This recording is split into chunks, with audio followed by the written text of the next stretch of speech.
Bonjour et bienvenue à toi sur ma chaîne, une parole qui relève.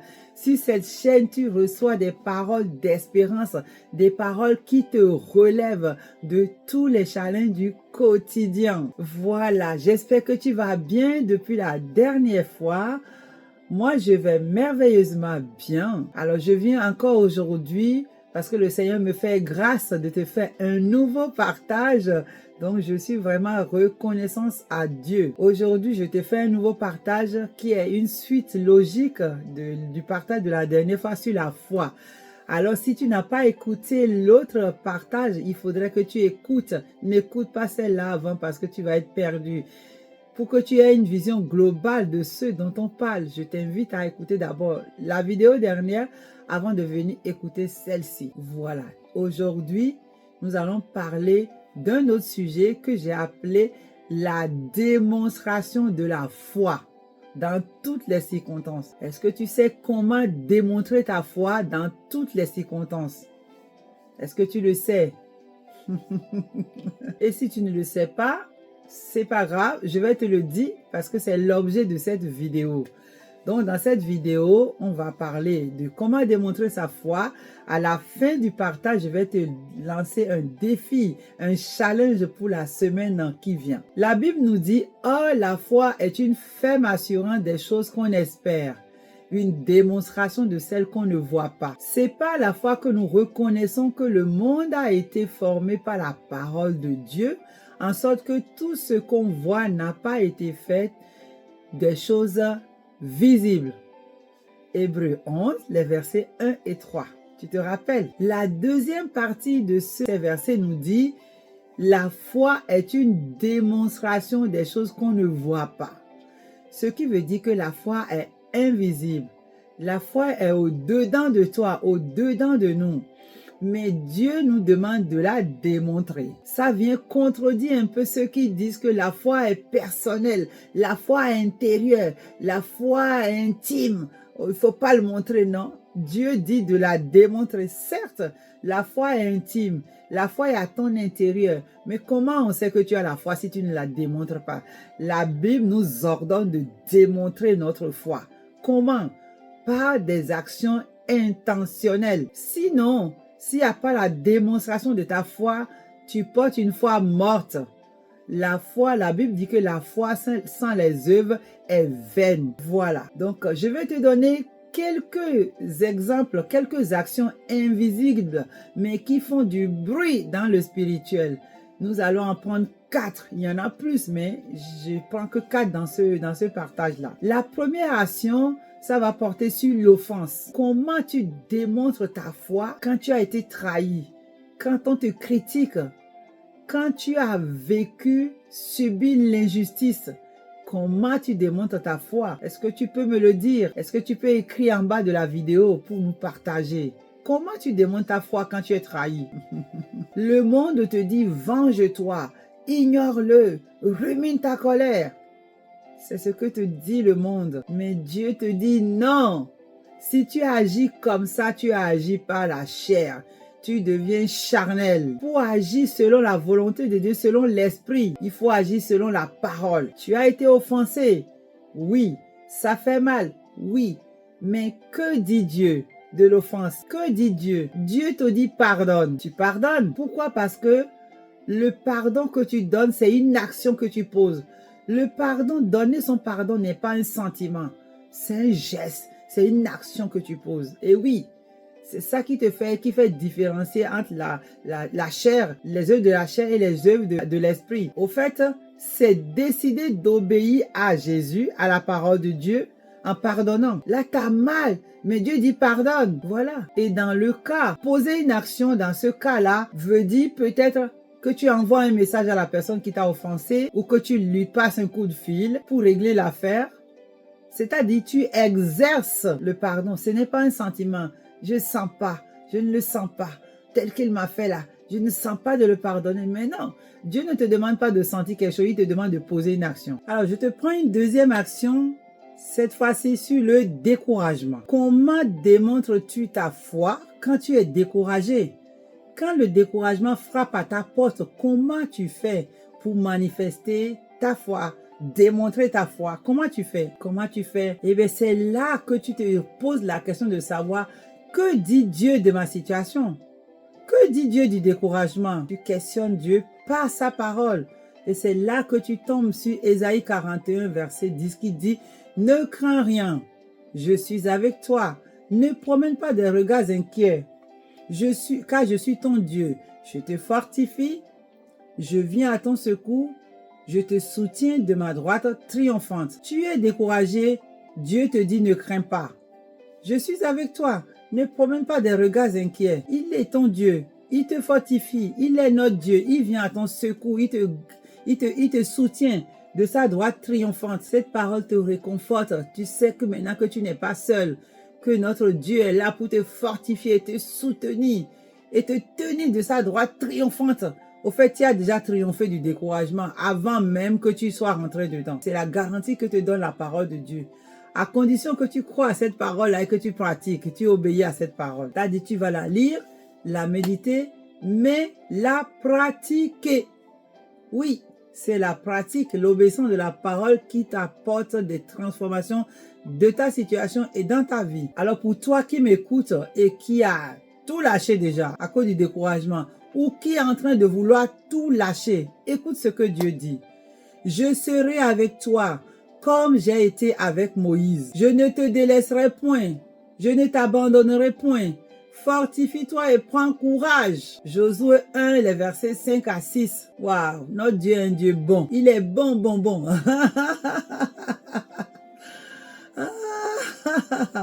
Dieu fait sa part. Il te donne beaucoup de paroles d'encouragement, de soutien, d'accompagnement, d'amour, de protection. Toi, il te reste simplement à te soumettre à la parole et ta vie se transforme. Ta soumission, ton obéissance, comme je dis, donne le pouvoir à Dieu de se déployer dans ta vie et dans ma vie. Amen. Tu en veux encore une autre parole? Toi qui es découragé, je te donne une dernière parole. Jésus te dit, ne t'ai-je pas dit, si tu crois, tu verras la gloire de Dieu. Ne t'ai-je pas dit, si tu crois, tu verras la gloire de Dieu. Ouais, c'est dans Jean 10, 40. Et il y a une chanson que j'ai déjà chantée qui me revient. Si tu crois, tu verras, tu verras. Tu verras, si tu crois, tu verras la gloire de Dieu. Hey, si tu crois, tu verras, et tu verras, tu verras. Si tu crois, tu verras. Ta puissance est là, voilà. Donc, ce qui te reste à faire, c'est de venir à Jésus, déposer ce qui te pèse, croire au pied de la croix, te libérer comme la parole dit, hein, venez à moi, vous qui êtes fatigués et chargés, je vous donnerai de repos. Prenez mon joug sur vous et recevez mes instructions, car je suis doux et humble de cœur et vous trouverez du repos pour vos âmes, car mon joug est doux et mon fardeau léger. Matthieu 11, verset 28 à 30. Voilà, beaucoup de paroles puissantes pour te sortir du découragement. Donc viens à Jésus. Toi qui es tombé, relève-toi. La Bible dit 7 fois le juste tombe, il se relève. Relève-toi. Viens au pied de la croix. Dieu est là, il veut te fortifier, il veut te protéger, il veut te soutenir, il veut te faire triompher de ce découragement. Alors qu'est-ce que tu attends? Qu'est-ce que tu attends pour venir à Jésus? Quelle est cette chose qui te trouble autant et qui t'empêche de te lever et qui t'empêche de voir le bras tendu de Dieu?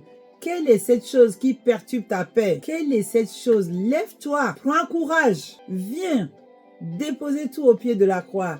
Dieu veut te transformer. Il veut te faire triompher du découragement. Alors, une troisième action basée sur le cas de la maladie. Pendant que ton corps est souffrant, comment tu fais? Comment tu fais pour démontrer ta foi pendant que ton corps est souffrant? C'est la même démarche que le cas du découragement.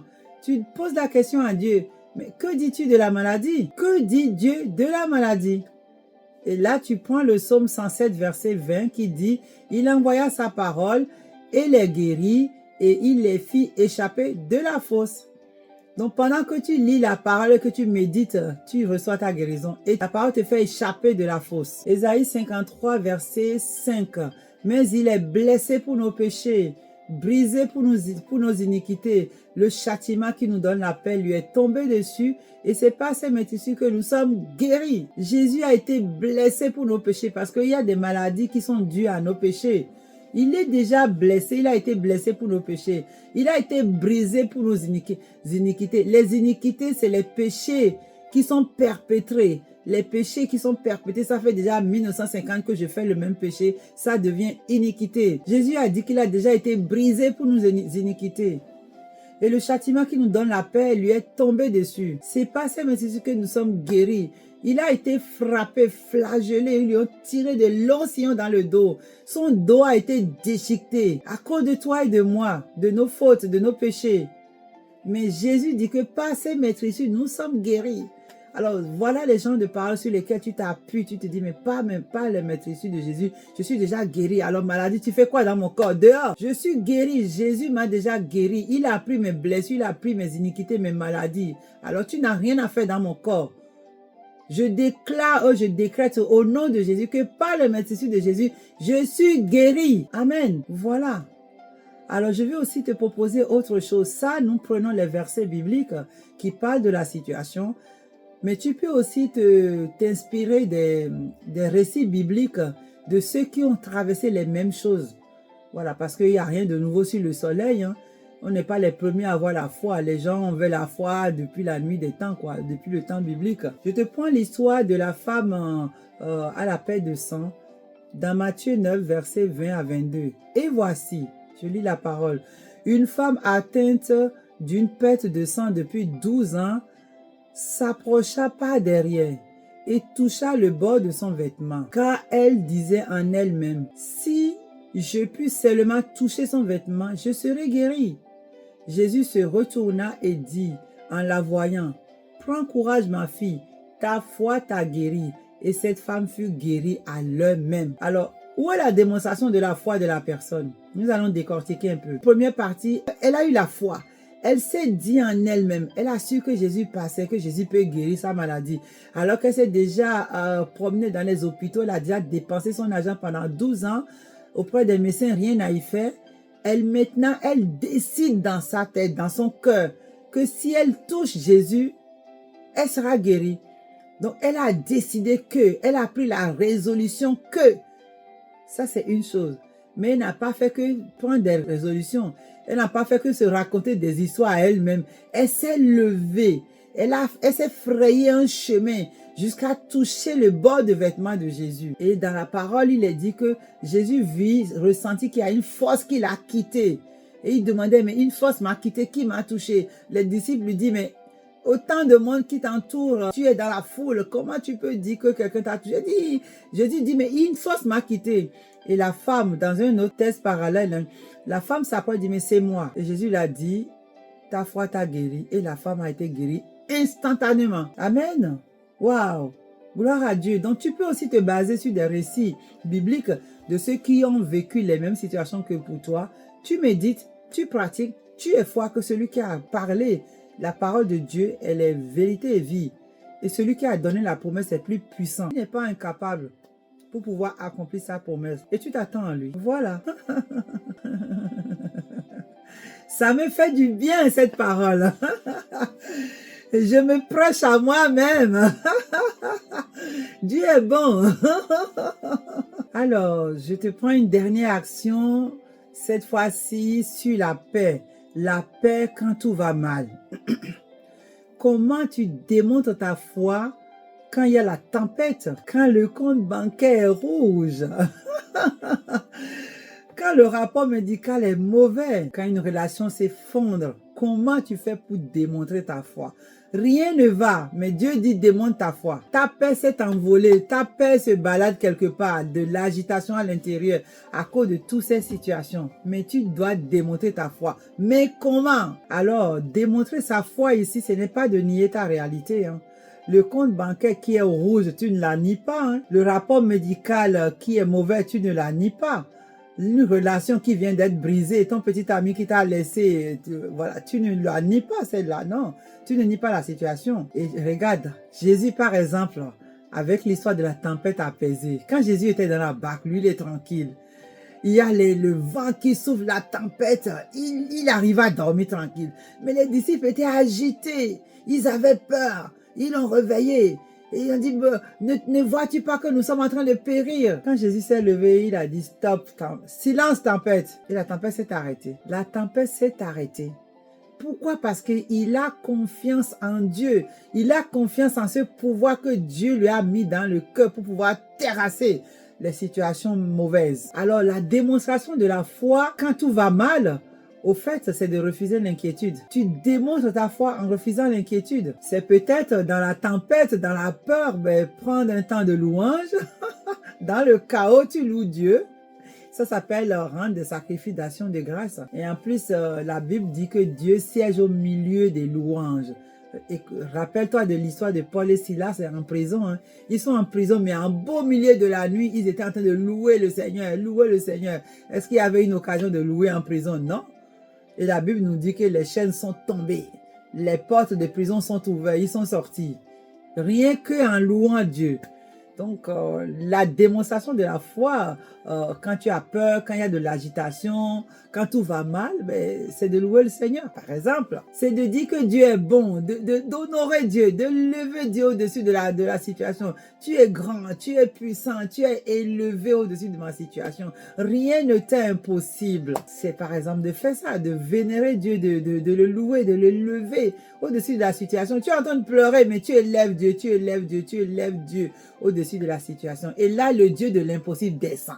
Et tout ce qui est impossible à toi devient possible pour Dieu. Ésaïe 30, verset 5-15 nous dit, c'est dans la tranquillité et le repos que sera votre salut. C'est dans le calme et la confiance que sera votre force. Voilà, c'est des versets dont tu peux te rappeler. Dis, mais si je m'inquiète, est-ce que ça va changer ma situation? Non. C'est dans la tranquillité et le repos que tu as ton salut. Ton secours vient quand tu es tranquille, tu es dans le repos. Quand tu es dans le calme et la confiance, là, tu as une force inouïe pour traverser les situations difficiles. Ta paix dans une situation pareille démontre, témoigne ta confiance en Dieu. Tout va mal, mais toi, tu es dans une paix incompréhensible. Mais ça veut dire que tu as confiance en Dieu. Tu dis, papa, gère. Je laisse mon père gérer.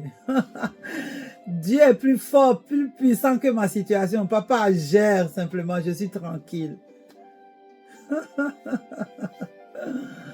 Ah, merci Seigneur. Comme je t'ai dit, ça me fait du bien moi-même de revisiter ces versets-là. Je me parle à moi-même, je prends ma part.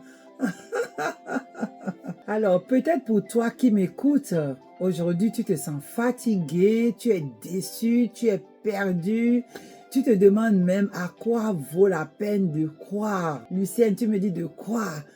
C'est même pas moi qui dis, c'est la parole de Dieu qui dit. Tu me dis de démontrer, Dieu dit de démontrer ma foi. À quoi bon de croire? À quoi bon que je démontre ma foi? Est-ce que ça vaut le coup? Oui, ça vaut le coup. Parce que au fait, ta foi ne change pas sur toujours la situation. Mais la foi te transforme toi. Parce que tu as foi, la situation ne va peut-être pas changer tout le temps, mais ça va te changer toi. Toi, tu vas être transformé. La Bible dit, 7 fois le juste tombe et il se relève. Proverbe 24, 16. Ta foi te fortifie. Elle te donne la paix que le monde ne comprend pas. Alors, non, ce n'est pas inutile de croire. C'est grandement utile de croire en Jésus, de croire en sa parole, de mettre ta foi dans la parole de Dieu. Oui, c'est très, très, très utile pour toi. Elle est même vitale. Si tu n'as pas la foi, tu es ballotté à gauche, à droite par n'importe quel vent et des doctrines inutiles. Tu sais, parce que tout passera un jour, hein, mais la foi, ta foi que tu as mis en Dieu, ça ne passera pas. Tout passe un jour. Mais la foi reste. Au fait, ta foi ne s'écroulera pas tant que tu continues à t'accrocher à Dieu et à pratiquer la parole. Comme je le disais, démontrer ta foi, c'est une action que tu poses. Et cette action laisse des traces. Par exemple, pardonner, ça continue à laisser des traces. tu libères la personne, tu te libères et ça te marque comme un fer au fer rouge. Là, la trace est indélébile. Ah oui, donc c'est cette trace-là qui montre que tu démontres ta foi. C'est ça. C'est pas des sentiments. Donc voilà comment tu peux démontrer ta foi. Je t'ai pris 4 actions dans lesquelles tu peux démontrer ta foi. Il y a beaucoup d'autres, hein, mais j'ai pris que 4 qui est déjà pas mal. Donc là, j'arrive à la fin du partage et comme je te l'avais promis, je vais te lancer un défi pour cette semaine. Alors, le défi que je vais te lancer, c'est que parmi les 4 actions que j'ai proposées, dans le cas du découragement, du pardon, de la paix, de la maladie, qu'est-ce que tu aimerais mettre en pratique? Lequel des 4 actions tu aimerais expérimenter pendant la semaine? Alors, je veux te dire, ne cherche pas tout à coup une transformation, tout à coup. Laisse Dieu travailler. Donne juste la clé de la foi, de la démonstration à Dieu. Commence petit. Tu peux prendre une action pour le pardon, une action ou sur la paix, ou le découragement. Une action. Commence petit et laisse Dieu maintenant te transformer. Et cette action déjà peut rendre visible ta foi. Voilà le défi. Donc la semaine d'après et dans les partages prochains, je te demanderai des résultats, de venir témoigner. Qu'est-ce que tu as pu mettre en pratique et quels sont les résultats? La parole de Dieu ne ment pas. Voilà, j'arrive à la fin de ce partage. Si tu as aimé ce partage, si ça t'a parlé, si tu as retrouvé ici des clés pratiques, like la vidéo, partage. Il y a surtout une soeur ou un frère qui a besoin d'entendre. Et après, abonne-toi à ma chaîne. Comme ça, tu ne rates rien. Je vais m'arrêter là, mais avant de m'arrêter complètement, je vais donner l'occasion à quelqu'un qui m'a écouté de faire la paix avec Dieu. Comment on fait la paix avec Dieu? C'est pas une simple prière. Donc, si tu veux faire la paix avec Dieu, te réconcilier avec Dieu, c'est maintenant. Alors, si tu es d'accord avec moi pour prier, je vais te demander de fermer les yeux et de baisser la tête en signe de révérence à notre Dieu. Et tu répètes la prière après moi. Seigneur Jésus, je veux te dire merci pour ta parole qui me témoigne ton amour. Je te demande pardon pour mes fautes. Purifie-moi par ton sang. Je t'invite aujourd'hui dans ma vie comme mon Seigneur et mon Sauveur. Réécris mon histoire. Fais de moi la personne que tu veux que je sois. Au nom de Jésus. Amen. Amen. Si tu as fait réellement, sincèrement cette prière, tu viens de naître de nouveau. La parole de Dieu dit que il y a de la joie dans le ciel pour un seul péché qui revient à la maison. Alors, bienvenue dans le royaume. Bienvenue à la maison. Voilà. Alors, je vais te demander encore un pas de foi, un pas de plus. Envoie-moi le mot salut au numéro WhatsApp qui s'affiche et je vais pouvoir rentrer en contact avec toi, avec d'autres frères et sœurs qui ont déjà fait cette prière de salut et qui marchent déjà dans la foi. Nous allons t'entourer d'amour, nous allons te soutenir. La Bible dit porter les fardeaux des uns des autres. Nous allons porter ton fardeau. Ce qui te touche nous touche maintenant. Ce qui nous touche le Seigneur. Nous allons t'apprendre à lire la parole, à méditer et à la pratiquer. Écoute, tu sais, cette prière, moi je l'ai fait il y a quelques années. Ma vie n'a plus jamais été la même. Ma vie a changé radicalement. Mon système de pensée a changé radicalement. Tu ne peux pas prendre une telle décision. C'est une décision de la vie au fait. La décision la plus importante est de donner sa vie à Jésus. C'est celle que tu viens de faire. Tu ne peux pas prendre cette décision-là et que le Seigneur te laisse. Non, non, non, non, non. Le Seigneur en a besoin de transformer ta vie au nom de Jésus. Donc, envoie-moi salut, le mot salut à mon numéro WhatsApp qui s'affiche là. Et nous allons cheminer ensemble par la seule grâce de Dieu. Voilà. Alors, je vais demander aussi à ceux qui ont déjà fait la prière de salut, depuis que je fais l'appel au salut, on appelle ça appel au salut. Envoyez-moi aussi vos mots salut. Je vais rentrer en contact avec vous et garder le contact avec vous. Et comme ça, nous allons cheminer ensemble tout doucement avec la parole de Dieu. Parce que Dieu nous veut à un autre niveau. Hein. Là, on est à un niveau, mais c'est pas là. Il faudrait qu'on monte crescendo. Dieu a de beaux projets pour toi et pour moi. Donc, je veux garder le contact avec toi. Voilà, donc tu peux m'envoyer mon mot salut à mon numéro. Une dernière information, j'ai créé une communauté au WhatsApp pour la parole qui relève. La parole qui relève, voilà. Et le nom de la communauté, c'est Relevé par Christ. Donc, je t'invite à intégrer cette communauté. Voilà, dans cette communauté, qu'est-ce que nous faisons? Nous portons les fardeaux des uns et des autres en priant. Nous partageons la parole, nous nous soutenons et nous grandissons dans la parole. Voilà, parce que tous en route pour devenir disciples. Hein. Jésus revient bientôt, il vient chercher les disciples et pas les chrétiens simples, les religieux, les dimanches, non. Donc c'est la parole qui nous bâtit. Viens avec nous. Ne reste pas loin. Voilà, voilà. Donc, j'arrive véritablement à la fin de ce partage. Hein. Et si tu as aimé, si tu as appris quelque chose, si tu as trouvé des clés pratiques pour démontrer ta foi, aime la vidéo en likant. Voilà. Et partage aussi à quelqu'un qui en a besoin. Quelqu'un a besoin d'entendre ce que tu viens d'entendre là. Et aussi, abonne-toi pour que tu ne rates rien. Sois à l'affût. Voilà, je vais m'arrêter là. Je te dis peace, la paix de Dieu. À bientôt.